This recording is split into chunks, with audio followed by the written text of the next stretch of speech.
ব্রাহ্মণবাড়িয়ার বিজয়নগর উপজেলায় অভিযান চালিয়ে কোটি টাকার ভারতীয় চোরাচালান পণ্য জব্দ করেছে border guard Bangladesh BGB. Sarail ব্যাটালিয়নের ২৫ বিজিবি একটি বিশেষ টহল দল ৭ সেপ্টেম্বর রবিবার বিকেল ২টা ১০ মিনিটে উপজেলার ইসলামপুর এলাকায় এ অভিযান পরিচালনা করে। অভিযানে একটি পিকআপ ভ্যান তল্লাশি করে ৩,২৭২ কেজি ভারতীয় চিংড়ি শুটকি এবং একটি ট্রাক জব্দ করা হয়। জব্দকৃত মালামালের আনুমানিক মূল্য ১,৩৩,১৬,০০০ টাকা।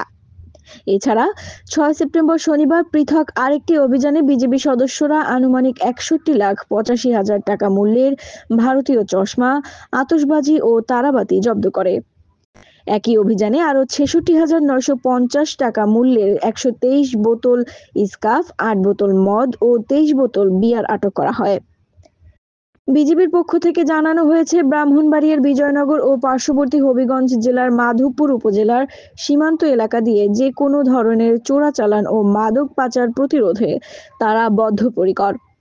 চোরাচালান রোধে ভবিষ্যতেও এ ধরনের অভিযান অব্যাহত থাকবে বলে জানিয়েছে সরাইল ব্যাটালিয়ন ২৫ বিজিবি।